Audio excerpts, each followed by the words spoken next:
નમસ્તે. સૃષ્ટિના સર્જનારને કોટી કોટી વંદન. ગોઠણના ઘસારાના તબક્કાઓ. વર્ષોની સફર. ગોઠણનો ઘસારો, ગોઠણનો દુખાવો અત્યારના સમયમાં ખૂબ જ પ્રચલિત છે. કોઈ પણ સાંધાના દુખાવા કરતાં ગોઠણનો દુખાવો ઘસારો સૌથી વધારે પ્રચલિત આપણે કહી શકશું. વર્તમાનમાં ગોઠણના ઘસારાના 4 તબક્કાઓ હોય છે. ગોઠણના ઘસારાના પ્રથમ તબક્કાથી ચોથા તબક્કામાં પહોંચવા માટે ઘણો બધો સમય લાગે છે, વર્ષો લાગે છે. દરેક તબક્કામાં આપણી રોજિંદી ક્રિયાઓમાં શું ફેરફાર આપણે અનુભવી શકીએ અને એક્સરેમાં શું ફેરફાર જોઈ શકીએ એ જોવાનું છે આપણે. ગોઠણના ઘસારાનો પ્રથમ તબક્કો સ્ટેજ 1 એટલે વેરી માઇનર કહી શકશું. આ પિક્ચરમાં આપણે જોઈ રહ્યા છીએ કે બંને બોનની વચ્ચે, ટીબિયા અને ફીમરની વચ્ચે કદાચ આપણને એવું લાગે કે 20-25% થોડીક જગ્યા ઓછી થઈ ગઈ છે નોર્મલ કરતાં. પ્રથમ તબક્કામાં આપણને રોજિંદી ક્રિયાઓમાં એટલી બધી તકલીફ નથી પડતી કે બહુ સ્ટ્રેસફુલ એક્ટિવિટી છે કે ગોઠણ ઉપર સૌથી વજન વધારે આવવાનું છે એ પ્રવૃત્તિમાં આપણને તકલીફ પડી શકે, જેવી કે ઇન્ડિયન ટોયલેટ પોઝિશન, સ્કોટિંગ, નીચે બેસવામાં, પલાઠી વાળવામાં. પણ પ્રથમ તબક્કામાં પલાઠીમાં દરેકને તકલીફ પડે એવું બની શકે નહીં કે વધારે શરીરનું વજન હોય અને પછી નીચે બેસવામાં ગોઠણ ઉપર સ્ટ્રેસ આવે અને લોડ આવે ત્યારે કદાચ થોડીક તકલીફ પડી શકે, ભારી લાગે કે દુખવા માંડે. ગોઠણના ઘસારાના પ્રથમ તબક્કામાં ચાલવામાં, ઊભા રહેવામાં તકલીફ પડતી નથી. નેક્સ્ટ, બીજો તબક્કો. ગોઠણના ઘસારાના બીજા તબક્કામાં આ પિક્ચરમાં આપણે જોઈ રહ્યા છીએ કે ઉપરનો ફીમર અને ટીબિયા બોન વચ્ચે 40-50% જગ્યા ઓછી થાય છે, જે પ્રથમ તબક્કામાં 20-25 હોય છે અને બીજા તબક્કામાં થોડીક એનાથી વધારે જગ્યા, સ્પેસ ઓછી જોવા મળી શકે. અને આપણી રોજિંદી ક્રિયાઓમાં પ્રથમ તબક્કા કરતાં આમાં થોડીક વધારે તકલીફ પડે આપણને. નીચે બેસવામાં, ચડવા ઉતરવામાં, પગ વાળવામાં, ઊભા રહેવામાં, ચાલવામાં એટલો અહેસાસ ન પણ થશે.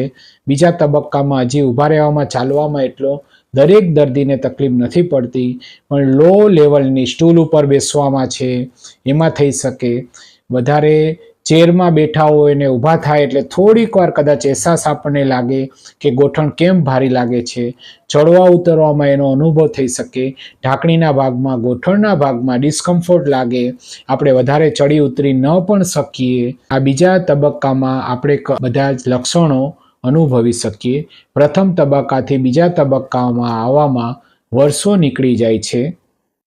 હવે ત્રીજા તબક્કામાં આ પિક્ચરમાં આપણે જોઈ રહ્યા છીએ કે ફીમર અને ટીબિયા ઉપરના અને નીચેના હાડકા વચ્ચે 70-75% જગ્યા ઓછી જોઈ શકીએ છીએ આપણે.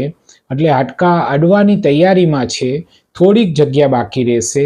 એટલે આ તબક્કામાં, ત્રીજા તબક્કામાં આપણને રોજિંદી ક્રિયાઓમાં બીજા તબક્કા કરતાં થોડીક વધારે તકલીફ પડશે.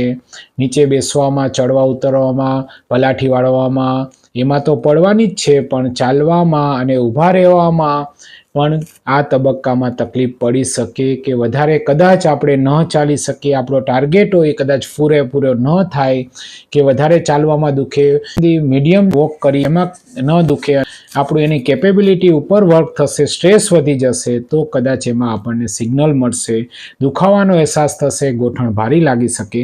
હવે ચોથા તબક્કામાં આ પિક્ચરમાં આપણે જોઈ રહ્યા છીએ.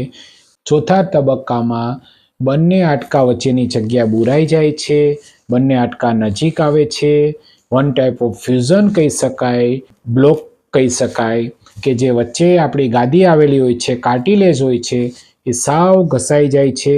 એટલે બંને હાડકા વચ્ચેની જગ્યા સાવ આપણને બુરાઈ ગઈ એવો જ અહેસાસ થાય છે.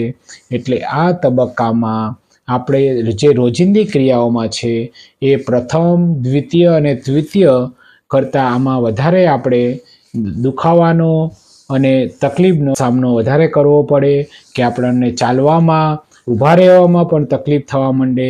આપણે જોઈએ એવું રોજિંદી ક્રિયાઓમાં આપણો ટાર્ગેટ હોય એ પ્રમાણે કદાચ ન પણ ચાલી શકીએ, પણ આ ચોથા તબક્કામાં પહોંચવામાં વર્ષો નીકળે છે. આ વૈજ્ઞાનિક સંશોધન બતાવે છે, આ રિસર્ચ સ્ટડી બતાવે છે કે જો પ્રથમ તબક્કાથી જ આપણે જાગૃત થઈ જાય તો ચોથા તબક્કામાં આવવામાં આપણને રોજિંદી ક્રિયાઓમાં ઘણી બધી ઓછી તકલીફ પડે અને એ સમયગાળાને આપણે ઘણો બધો લંબાવી શકીએ. એ આપણા જ હાથમાં છે. રિસર્ચ પ્રમાણે જે પ્રથમ તબક્કાથી ચોથા તબક્કામાં ગોઠણનો ઘસારો પહોંચે છે, એમાં જોઈન્ટનું જે ઘસારો છે, કાર્ટિલેજ છે, આપણું લુબ્રિકેશન છે, નબળું પડવાનું છે, આપણને રોજિંદી ક્રિયાઓમાં તકલીફ પડવાની છે, એ વર્ષો વીતી જાય છે. સપોઝ આપણને 35-40 વર્ષથી સિગ્નલ મળે છે કે નીચે બેસવામાં, ઇન્ડિયન ટોયલેટ પોઝિશનમાં, ઉભળક પગે બેસવામાં, પગ વધારે વાળવામાં આપણને થોડીક તકલીફ પડે છે કે ચડવા ઉતરવામાં તકલીફ પડે છે. જો એ તબક્કાથી જો આપણે જાગૃત થઈ જાય કે હવે મારે શું કેર રાખવાની છે, જે રિસર્ચ બતાવે છે, સાયન્ટિફિક છે, પ્રથમ અને બીજા તબક્કામાં જો આપણે એક્ટિવિટીનું લેવલ છે, આપણી લાઈફસ્ટાઈલ છે, આપણા શરીરનું વજન છે, આપણી રેગ્યુલર એક્સરસાઇઝ છે, આપણે સ્નાયુઓ નબળા ન પડવા દઈએ, તો જે એનું પ્રોગ્રેશન છે એ ઘણું બધું લંબાવી શકીએ, ઘણું બધું ડિલે કરી શકીએ, ઘણું બધું એક્સટેન્ડ કરી શકીએ. પણ એ જો આપણે પ્રથમ તબક્કાથી જાગી જાય તો જ એ શક્ય બનશે. પણ ચોથા તબક્કામાં આપણે જો સમજી લઈશું કે હવે મારે બધું જ ધ્યાન રાખવું છે, લાઈફસ્ટાઈલમાં બહુ ચાલવું નથી, બહુ ઊભા નથી રહેવું, મારો ગોઠણ જેટલું સહન કરી શકે એટલું જ મારે વર્ક કરવું છે, મારે નીચે નથી બેસવું. પણ એ તબક્કામાં ઘણું બધું મોડું થઈ ગયું હોય છે કે એ તબક્કામાં આપણને ઓફકોર્સ કે આપણે પિક્ચરમાં જોયું કે બંને હાડકા વચ્ચેની જગ્યા બુરાઈ ગઈ હોય છે. જો એ તબક્કામાં આપણે આ બધું સમજી લઈશું તો અંદરથી કાંઈ ફેરફાર નથી થવાનો અને જે એક્સટેન્શન છે એ એટલું બધું લાંબુ નહીં કરી શકીએ. પણ પ્રથમ અને બીજા તબક્કાથી જો આપણે જાગી જઈશું કે મારું જે ગોઠણનું લેવલ છે, પ્રવૃત્તિનું લેવલ છે, સવારથી સાંજ સુધી ગોઠણ ઉપર વધારે પડતો સ્ટ્રેસ ન આવવો જોઈએ, લોડ ન આવવો જોઈએ, શરીરનું વજન વધવું ન જોઈએ, આપણી ઊંચાઈ પ્રમાણે જ રહેવું જોઈએ, રોજ કસરત થવી જોઈએ, સવાર સાંજ જેટલો સમય મળે એટલો. ગોઠણના જે ઉપર નીચેના સ્નાયુ છે, થાપાના સ્નાયુ છે, એને જો આપણે મજબૂત રાખશું તો આપણે જે આ તબક્કાનું જે પ્રોગ્રેશન છે એને ઘણું બધું લંબાવી શકીએ. આ સાયન્સ કહે છે, આ રિસર્ચ કહે છે, સ્ટડી બતાવે છે કે પ્રથમથી ચોથા તબક્કામાં આવતા વર્ષોનો સમય લાગે છે. એટલે જો આપણે પ્રથમ તબક્કામાં જ એ સુવર્ણ તક ઝડપી લઈશું તો આપણે ઘણું બધું એને નિયંત્રણ કરી શકશું, ઘણું બધું અટકાવી શકશું, આપણી લાઈફસ્ટાઈલ સરસ રહેશે અને આપણે દુખાવાનો સામનો ઓછો કરવો પડશે. આ વિડીયો સાંભળવા જોવા માટે ખૂબ ખૂબ ધન્યવાદ. જય ભારત, જય હિન્દ.